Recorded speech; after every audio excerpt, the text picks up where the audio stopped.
The lake cabin had always been my peaceful escape, my family's slice of wilderness hidden from the noise of the world. My father built it with his own hands 40 years ago, long before the lakeside community and their shiny new HOA existed. He used to say, "Nature doesn't need rules. People just need to learn to respect it." But people don't listen. Especially not HOA people. I inherited the cabin after Dad passed.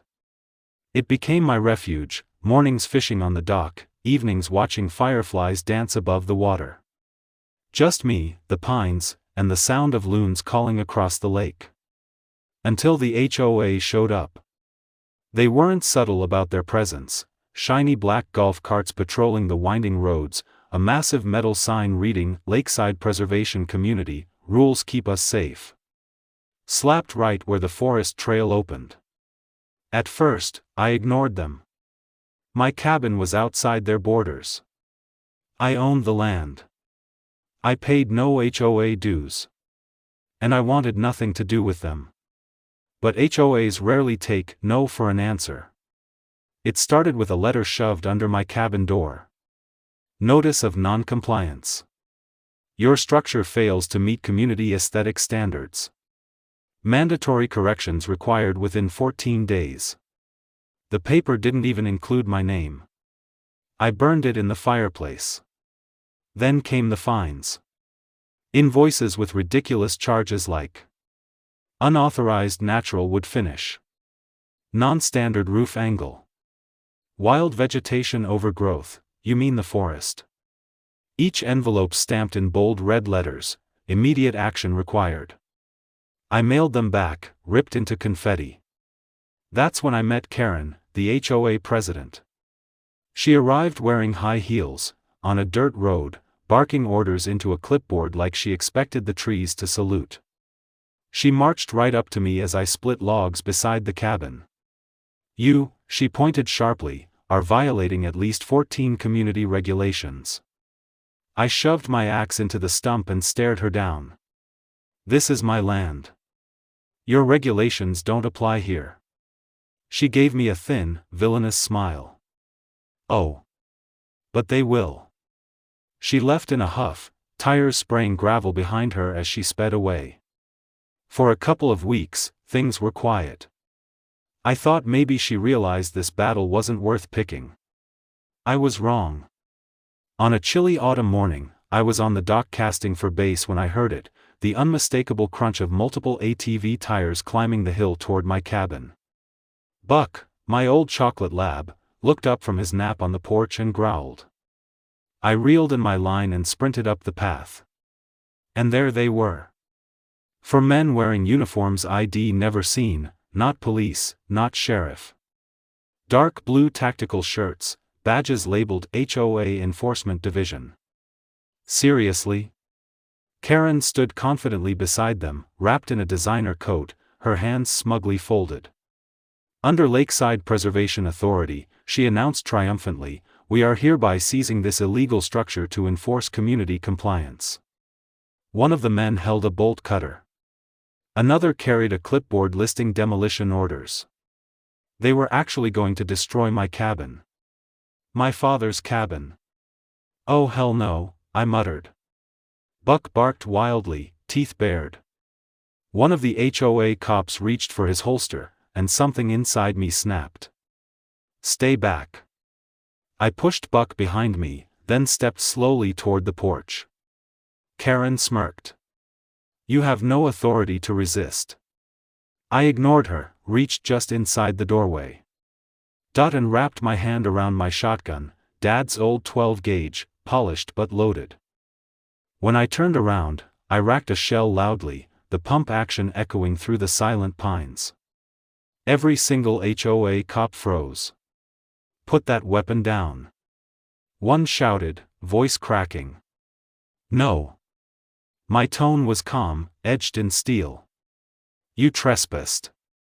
You threatened my dog.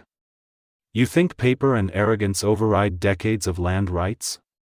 Karen's smugness melted into panic. This is a criminal threat. I will have you arrested." I raised the barrel slightly, not aiming, but making a point. You step 1 foot closer to my father's cabin, I said quietly, and the wildlife won't even find enough of you to bury. The forest held its breath. Whined through the pines. Water lapping against the dock. And Karen trembling in fear. One of the men stammered, "Ma'am, we were told this property was under HOA jurisdiction." "No, it's not," I barked. "Now get off my land before I count to 3. No one waited for 1. The bolt cutters hit the dirt. Boots skidded on gravel.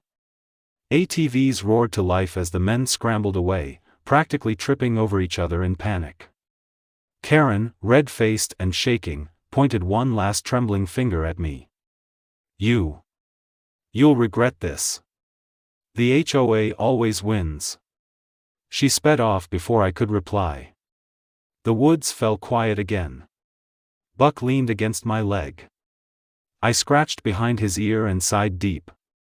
But the calm didn't settle back in the way it used to. Because now I knew. This wasn't over. The HOA wasn't just a neighborhood annoyance. They were a threat, one that wouldn't hesitate to take everything from me. And when enemies retreat, it only means they're coming back with worse. I barely slept that night. Every creak of the porch boards, every ripple of the lake felt like the HOA creeping back with a vengeance. Buck stayed alert too, ears twitching at every distant twig snap. At sunrise, I took my coffee to the porch and scanned the treeline. Still. Quiet. Too quiet.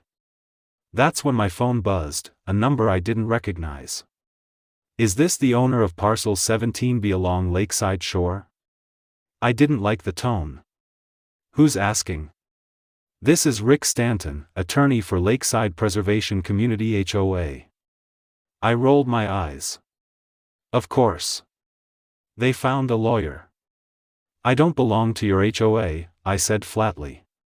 "And yet," Rick continued, "you occupy land within the protected visual ecosystem of the community. Your structures reduce property values and therefore fall under our enforcement authority." My grip on the phone tightened.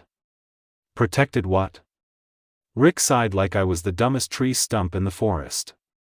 "The HOA voted unanimously to annex your property into our jurisdiction.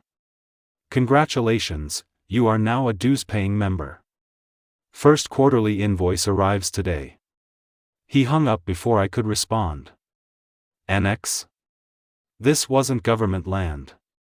They didn't have the power to do that. I called the county land office, they cleared things up real fast. Private HOA can't annex anything. "They're bluffing," the clerk assured me. "Your deed is rock solid. They have no authority." Relief washed through me.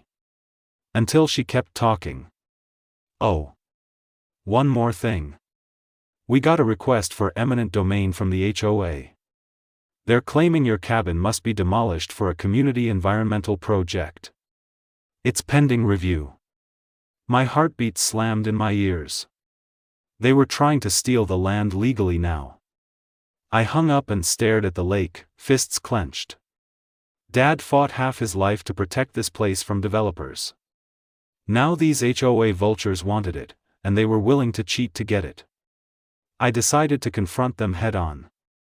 I grabbed my truck keys and whistled for Buck. We drove to the HOA clubhouse, a brand-new, glass-walled monument to snobbiness overlooking the lake. Karen was outside with a group of board members, clipboards in hand, measuring bushes like they were nuclear weapons. The second she spotted my truck, her expression darkened like a thundercloud. "Oh look," she sneered. "The delinquent has arrived." I stepped out, calm but ready. "You have no authority over my land. And if you send those fake cops again."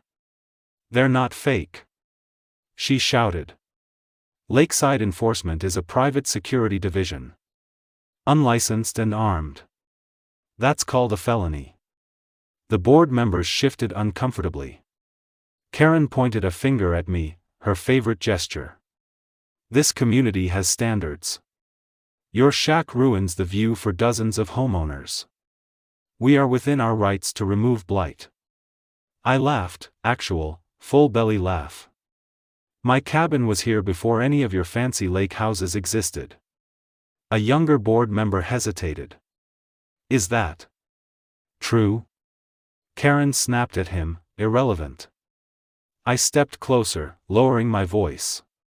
You come after my land again, and I will take everything you've got in a courtroom. Her face twisted into something unrecognizable, rage mixed with fear. You think a court will side with you? She hissed. Oh, I smiled. I'm counting on it. I turned to leave, but Karen screamed after me. We made a deal with the county. Well, get that land one way or another. That stopped me cold. What deal? I demanded. She smirked, victorious. You'll find out soon. That evening, I studied my deed again and again, no holes, no vague lines they could exploit. But the HOA wasn't relying on rules. They were relying on politics. The county stood to profit if the HOA won. Developers wanted the lakefront expansion. Money talked, and corruption listened. I needed backup. So I called the only person Dad trusted. Sheriff Walter Boone, his oldest friend.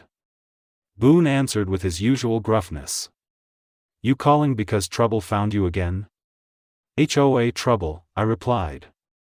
The dangerous kind. Boone whistled low. Karen's crew? Worse. Her hired goons came with weapons. He cursed under his breath. I've had complaints about that so-called enforcement team. Illegal badges, intimidation tactics.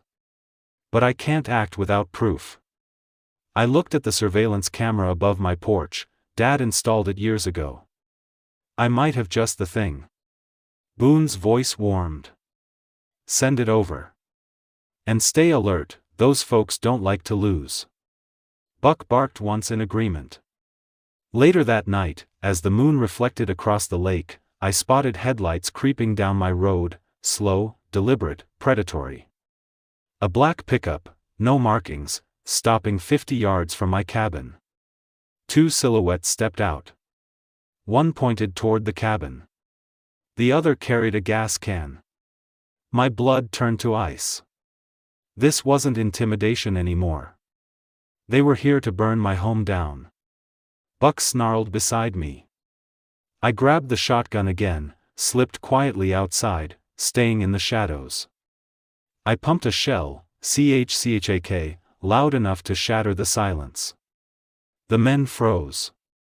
I already ran off your friends earlier, I called out, voice calm and lethal. I won't be so polite this time. They dropped the gas can. One shouted, retreat. They scrambled back into the truck, pebbles flying as they tore away into darkness. Buck barked triumphantly. But I didn't celebrate. Because if the HOA was willing to commit arson, it meant they were desperate. And desperate enemies are the most dangerous kind. Morning arrived slowly at Lake Shadow, as if the sun itself wasn't sure it was safe to rise. I barely slept, every crackle from the woods kept me alert, shotgun leaning against the wall like a loyal guard dog. After the night's confrontation with the HOA patrol goons, I knew we weren't done. Bullies don't give up the first time they get spooked, they regroup. By the time I brewed my first coffee, I saw tire tracks on the dirt path outside the cabin. Fresh ones. Thick treads, SUVs. Government types or wannabe sheriff wannabes. Ethan wandered in from the guest room rubbing his eyes, his hair sticking up like a startled porcupine. Did they come back? He asked, peeking through the curtains. They were scouting, I replied, sipping from my dented tin mug. A rattlesnake always checks the distance before it strikes. He gulped. You think they'll bring more people next time? Oh, they'll bring everything they've got, I said. But this isn't their land. It's mine. And I aim to keep it. We geared up for a long day. Ethan handled comms, cheap walkies, battery-powered cameras connected to an old tablet, and I reinforced entry points. I wasn't trying to be paranoid, but when a group calling themselves an HOA police unit trespasses on your property swinging authority around like a baseball bat, you prepare. Around noon, Ethan shouted from the porch, "We've got movement." I bolted outside. Across the shimmering lake, a boat parted the water, slicing a straight line toward my dock. At first, it looked like ordinary fishermen, sun hats, sunglasses, relaxed posture. That lasted until they got within 50 feet. The boat engine choked off. All three men sat upright, hands resting too casually near their belts. Tactical vests beneath flannel shirts. HOA patches on their sleeves, like they were some kind of law enforcement agency. "I don't remember voting for these clowns," I muttered. The lead man cupped his hands around his mouth and yelled, "Property owner. We need to inspect the premises for non-compliant structures." I leaned over the railing. "And I need you to row yourself back across the lake before you embarrass yourselves further." The men exchanged looks, and the lead guy reached down to restart the engine. That's when the woods behind the cabin rustled. Ethan yelped and dropped to the deck. I spun around, shotgun raised. Figures in dark jackets emerged from the tree line with binoculars, handheld radios, and a clipboard. Not weapons, intimidation. They spread like ants marking territory. "Sir." A woman barked, voice sharp as an axe. "You are harboring unapproved living quarters. The HOA has declared your property under mandatory acquisition. You must evacuate immediately." I actually laughed. Couldn't help it. Acquisition? Lady, you're trespassing. I suggest you turn around before. Then one of the guys on the boat raised a bullhorn. "This is your final warning. Surrender the cabin." Ethan whispered, "Please tell me this is one of those HOA prank shows." "Nope," I replied. "This is the real deal with the stupid turned up to 11. They started closing in, boat docking, clipboard squad advancing. They weren't carrying guns, thankfully, but they clearly thought numbers alone would scare me. Wrong assumption. I racked around into the chamber, loud and unmistakable. Every head jerked in my direction. I spoke calmly, "This is not HOA land. You are not law enforcement. And if a single one of you steps on my porch, you'll regret it." Ethan recorded everything, his hands trembling but steadying the camera with determination. "Good kid." The clipboard woman tilted her chin up, trying to look taller. "Weapons are strictly prohibited on HOA grounds." "Ma'am," I said, "I built this cabin on my grandfather's land. There is no HOA here. You're outside your fiefdom." The boat guys seemed less confident suddenly. Then, like a savior from the heavens, or maybe just a paperwork angel, Sheriff Dugan's cruiser rolled up on the dirt road, tires crunching leaves. Finally, Ethan breathed. The sheriff stepped out, hat pulled low. "Morning, folks. Care to explain why half the advisory board of Silver Pines HOA is trespassing on private property?" Clipboard lady stuttered. "Sheriff. This man is violating, lake residential bylaws." "No," Dugan corrected, "he isn't. Because this isn't your jurisdiction." He looked at me. "You all right here, Mason?" "All good, Sheriff," I nodded. "Just a bout of neighborly harassment." Sheriff Dugan's eyes hardened as he turned back. "You've all got 5 minutes to leave. After that, I'm charging every one of you with trespassing and harassment." The HOA posse muttered and hesitated but eventually retreated, boat sputtering back across the water, office squad trudging into the woods like scolded children. When silence returned, Ethan exhaled loudly. That was insane. I patted his shoulder. "It's only round one." Because deep in clipboard lattice eyes, I saw something petty and relentless, something that wouldn't stop at embarrassment. The HOA felt entitled to everything within sight of their subdivision, including this land. And they weren't done fighting. But neither was I. Especially now that they'd crossed a line. Round 2 was coming, and I'd be ready. The HOA didn't return the next morning. Or the one after that. That silence was scarier than shouting through bullhorns. Bullies regroup in the shadows. And when they come back bigger. Ethan and I kept patrol going. Cameras blinked red at every corner of the cabin. The boat remained tied tight to the dock. Sheriff Dugan drove by once a day, giving a slight nod each time, his version of reassurance. But the air felt heavy. Like the calm before a tornado. On the 4th night, the lake reflected a full moon bright as polished steel. Crickets chirped, owls hooted, and the wind carried the smell of wet pine. Ethan and I sat on the porch steps, shotgun resting across my lap, his hands wrapped around a thermos of cocoa. "You think they gave up?" he asked. "No," I said, eyes scanning the tree line. "They're waiting for backup." He frowned. "Backup? Like more HOA members?" "I wish that's all." I stood, heart thumping. "They want control. That means they'll try again with something stronger. Cops. Lawyers. Bulldozers. Whatever makes noise." Just then, lights flickered in the distance. Moving lights. Headlights. Dozens of them. Down the winding forest road came a convoy, black SUVs, reflective decals that said HOA Security Enforcement Division, like they were some private militia. Behind them, 2 massive trucks roared, flatbeds carrying portable floodlights and fencing. Ethan's voice shook. "They're setting up a perimeter?" "Oh, they think they're taking this lake tonight," I muttered. The vehicles halted 50 yards away, engines rumbling in unison like a pack of lions waiting to pounce.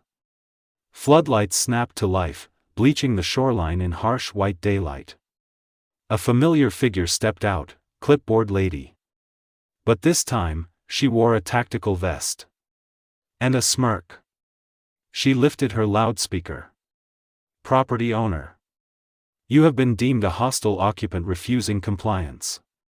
You have 30 seconds to disarm and exit." I moved Ethan behind me. My thumb brushed the shotgun's safety. "You got your phone?" I whispered. "Yes." "Good. Keep recording. If anything happens to me, you show this to the sheriff." His eyes widened in fear. Clipboard lady raised a hand. 20 seconds. I stepped forward. "You bring an army to steal a cabin from a man who's done nothing but live in peace?" She responded coldly, "Property must match HOA aesthetic standards. Your structure is disruptive. You refuse dues, inspections, and architectural review. It's not your land." I yelled. 10 seconds. She made a spinning motion. The floodlights moved, aiming straight at the cabin doors and windows.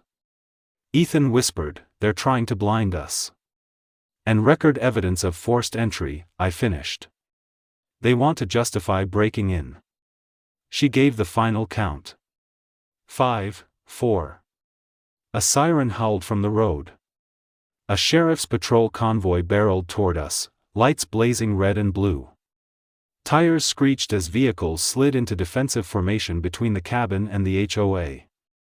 Sheriff Dugan jumped out, rage steaming off him. "You people just signed your own warrants."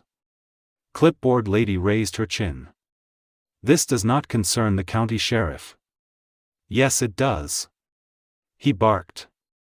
"Because you and your fake police units are trespassing, threatening civilians, and impersonating law enforcement." HOA hires froze, hands hovering over radios and zip ties, unsure whether to run or posture. Sheriff Dugan pulled a thick folder from his cruiser and tossed it on the hood. Papers fanned out, official documents, stamped and sealed. This land, he said, pointing toward my cabin, has been exempt from HOA authority since 1973. You have zero legal standing here. Ethan pumped his fist silently.